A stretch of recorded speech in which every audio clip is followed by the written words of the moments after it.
Eu tenho que começar com uma história embaraçosa. Porque às vezes eu tenho medo que as pessoas de fora olhem para os treinadores e jogadores como se eles fossem deuses, ou algo do tipo. Como cristão, eu só acredito em um Deus, e posso te garantir que Deus não tem nada a ver com futebol. A verdade é que todos nós falhamos, constantemente, e como treinador jovem, eu falhei bastante. Essa é uma dessas histórias. Temos que voltar para 2011. Meu time do Borussia Dortmund ia jogar contra o Bayern de Munique. Era um jogo grande na liga. Fazia uns 20 anos que a gente não ganhava em Munique. Muito da minha inspiração vem de filmes. Então, sempre que eu precisava motivar os garotos, eu pensava em Rocky Balboa. Na minha opinião, deveriam mostrar Rocky 1, 2, 3 e 4 em escolas públicas do mundo todo. Devia ser como aprender o alfabeto. Se você assiste esses filmes e não quer subir o topo de uma montanha, eu acho que há algo de errado com você. Na noite anterior ao jogo contra o Bayern, eu juntei meus jogadores no hotel para uma conversa. Todos estavam sentados, todas as luzes apagadas, eu contei a eles a real situação. A última vez que o Dortmund venceu em Munique, a maioria de vocês ainda estava nas fraldas. Eu comecei a passar algumas cenas do Rocky 4 no telão. Aquele com o Ivan Drago, um clássico, na minha opinião. Drago está correndo na esteira e ele está conectado a grandes computadores onde os cientistas estudam ele. Lembra disso? Eu disse aos garotos, vocês entendem? O Barney é o Ivan Drago. O melhor em tudo, a melhor tecnologia, as melhores máquinas, ele é imparável. Aí você vê o Rocky treinando na Sibéria, na sua cabaninha de madeira. Ele derruba árvores, carrega troncos na neve e corre até o topo da montanha. Eu disse pra eles, tá vendo? Somos nós somos Rocky Balboa. Somos menores, sim, mas temos paixão. Temos o coração de um campeão. Nós podemos fazer o impossível. E eu continuava entusiasmado, até que a algum ponto eu comecei a notar a reação dos meninos. Eu esperava que eles estivessem de pé nos seus assentos, prontos para subir a montanha correndo na Sibéria, perdendo completamente a cabeça. Mas todos estavam sentados, me encarando. Nada. Todos me olhando como se pensassem, o que esse louco tá falando? Aí eu me toquei. Rocky foi lançado em, sei lá, em 1980 e alguma coisa? Quando que esses moleques nasceram? Finalmente, eu disse, pera um minuto, meninos.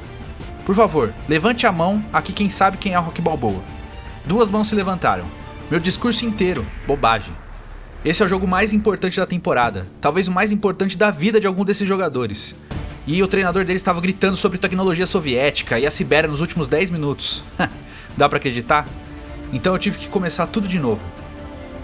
Você vê, isso é uma história real. Isso que realmente acontece na vida. Somos seres humanos. Às vezes fazemos papel de bobo.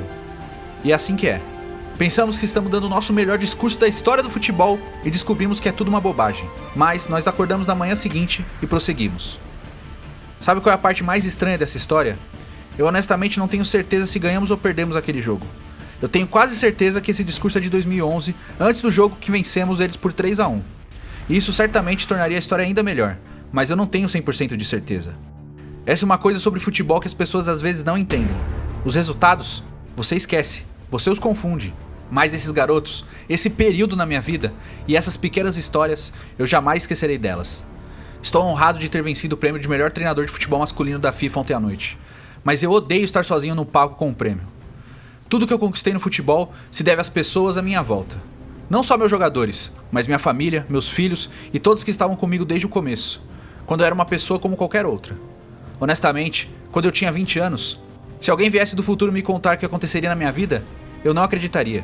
Se o Michael J. Fox em pessoa viesse voando em sua prancha me contar tudo o que aconteceu, eu diria que é impossível. Aos 20 anos, eu vivi um momento que mudou a minha vida. Eu ainda era uma criança, mas ao mesmo tempo eu me tornei pai. Vamos ser honestos, o timing não era perfeito. Eu jogava futebol amador e ia para a universidade durante o dia. Para pagar os estudos eu trabalhava num armazém onde eles armazenavam os filmes para o cinema. E para os jovens lendo isso, não estamos falando sobre DVDs aqui. Isso foi no fim dos anos 80, onde tudo era filme.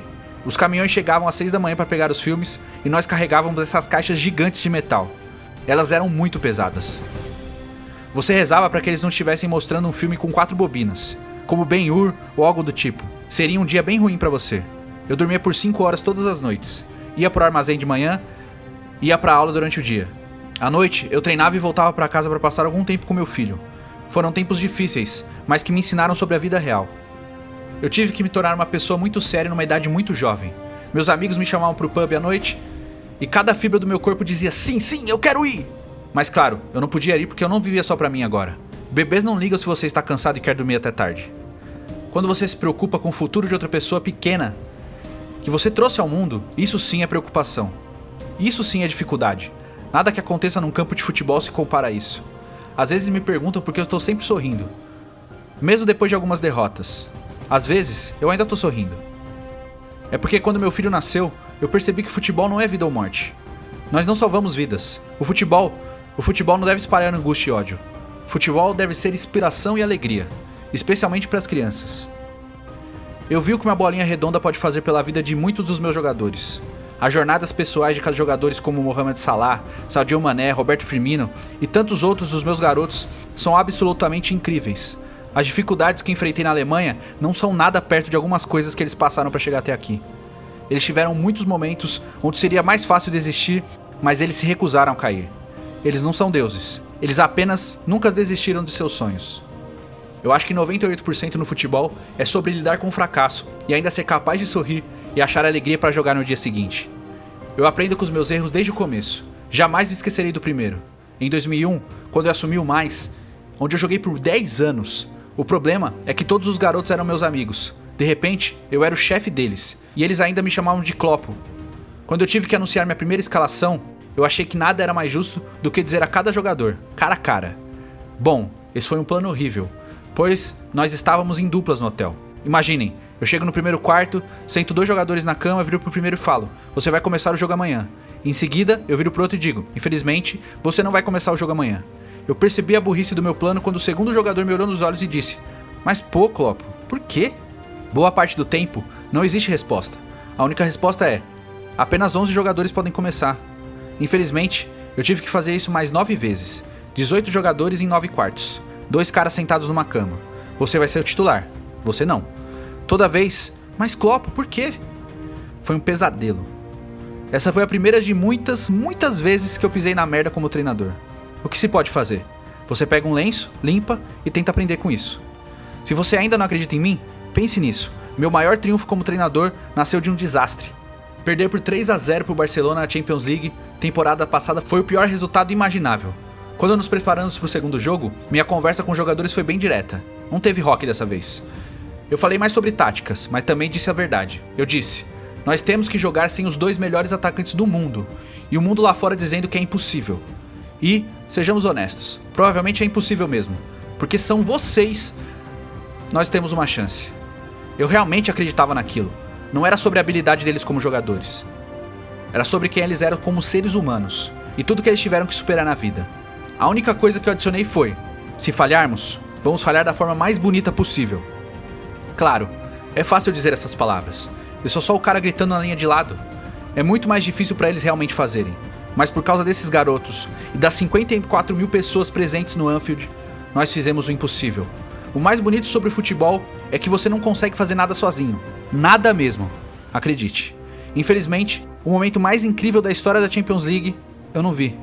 Talvez seja uma boa metáfora para a vida de um treinador de futebol. Eu não sei. Mas eu perdi completamente o momento de genialidade do Trent Arnold. Eu vi a bola sair para escanteio. Eu vi o Trent indo bater. Eu vi o Shaqiri o seguindo. Mas aí eu virei de costas, pois estávamos nos preparando para fazer uma substituição. Eu tava falando com meu assistente, sabe? Eu tenho arrepios toda vez que eu penso nisso. Eu só ouvi aquele barulho. Eu me virei pro campo e vi a bola dentro do gol. Eu virei pro nosso banco e olhei para o Ben Woodburn. E ele disse: o que acabou de acontecer? E eu falei: eu não faço ideia. E Enfield estava indo à loucura.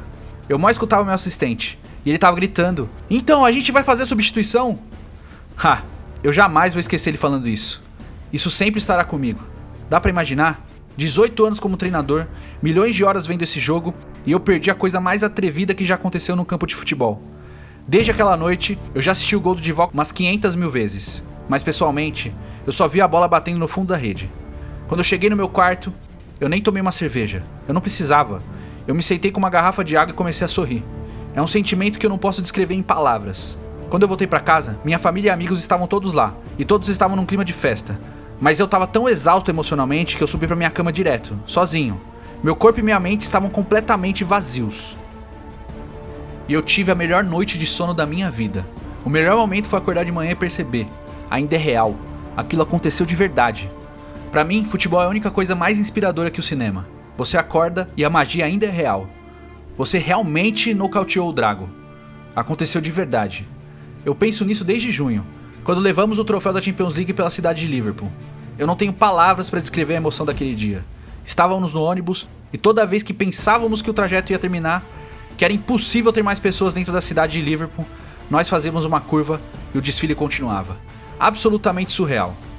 Se você pudesse pegar toda a emoção, todo o sentimento, todo o amor no ar aquele dia e colocar numa garrafa, o mundo seria um lugar melhor. A emoção daquele dia não sai da minha cabeça. O futebol me deu tudo que eu tenho na vida. Mas eu quero fazer mais para dar algo de volta ao mundo. Fácil dizer, ok, claro. Mas como fazer mesmo a diferença? No último ano, me senti muito inspirado vendo Juan Mata, Mats Hummels, Megan Rapinoe e tantos outros jogadores juntarem seu movimento Common Goal. Se você não conhece o trabalho deles, é incrível. Mais de 120 jogadores estão doando 1% de seus salários para ajudar ONGs com projetos sobre futebol no mundo todo. Eles já deram suporte a programas de base na África do Sul, Zimbábue, Camboja, Índia, Colômbia, Reino Unido, Alemanha e muitos outros países. Isso não é só para os futebolistas mais ricos do mundo. O time titular feminino da seleção do Canadá inteiro se juntou à causa. Jogadores do Japão, Austrália, Escócia, Quênia, Portugal, Inglaterra, Gana, todos estão envolvidos. Como não se inspirar por isso? Isso é o futebol. Eu quero ser parte disso. Então, estou doando 1% do meu salário anual para Common Goal. E eu espero que muitas pessoas do mundo do futebol se juntem a mim. Sejamos honestos, somos muito sortudos. É nossa responsabilidade como pessoas privilegiadas dar algo de volta para crianças de todo o mundo, que precisam de uma chance. Não podemos esquecer como era a nossa vida quando tínhamos problemas reais. Essa bolha que vivemos não é o mundo real. Me desculpem, mas nada que acontece num campo de futebol é um problema de verdade. Deve existir um propósito maior do que renda e troféus, não? Pense no que poderíamos alcançar se todos doássemos 1% do que ganhamos para fazer a diferença real no mundo. Talvez eu seja ingênuo. Talvez eu seja apenas um velho sonhador. Mas para que esse jogo? Todos sabemos muito bem que esse jogo é para os sonhadores. Meu nome é Jürgen Klopp.